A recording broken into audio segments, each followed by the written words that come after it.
Атыраулық балықшылар карантинге қарамастан күшейтілген жұмыс режиміне көшті. Өйткені олар ішкі нарықты отандық өніммен толық қамтуды көздеп отыр. Бүгінде 7000 тонналық лимиттің 50%-дан астам игерілді. Жандос Темірғалидің бейнематериалында.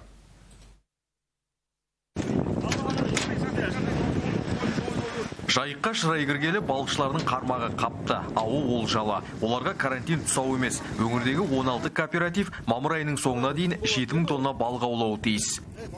Рахмет үкіметке де осы коронавирус кезінде жұмыс бергені осы ауылшыларға бір айналдырған 2-3 ай сезонымыз бар. Халық балықтан кемде қалмау керек. Біз сол үшін еңбек етіп жатырмыз осы.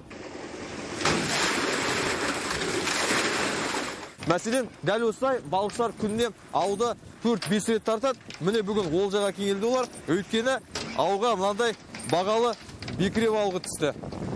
Бағалы балықтың 175 данасы бекіре өсіретін қос зауытқа жеткізілді. Кәсіпорында олардан уылдырық алынып, табиғи жолмен шабақ өсіріледі. Бүгінде 4000 тоннаға жуық балық ауланды. 3000 тоннасы өңделді. 2500 тонна дайын тауар Ресей, Әзербайжан, Израиль мен Украинаға экспортталды. Қара уылдырық бағасы да бұрынғы қымбаттаған жоқ.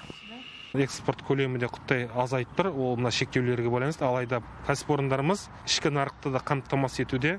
Мысалы Астана, тағы да сондай ірі қалаларға экспорттауда. Балықтың бағасы қымбаттауына негіз жоқ. Қазір таңда енді общий Жайық өзені бойынан 2233 тонна лимит бөлінген, соның қазір 50% игерілді. Дам инспекция бөлімі қарасы инспекторлар көмегімен жыл басынан бері 333 дана иесіз ау құралдар алынды. Оның ішіндегі 2340 килограмм иесіз балықтар алынды. Елдегі карантиндік шектеулер аяқталғаннан кейін балық аулау маусымын ұзарту көзделіп отыр. Соның арқасында ішкі өнімнің үлесін мыңдаған тоннаға арттыруға мүмкіндік тумақ. Жандос Темірғали, Өнербек Жаңабай, Қазақстан, Атырау.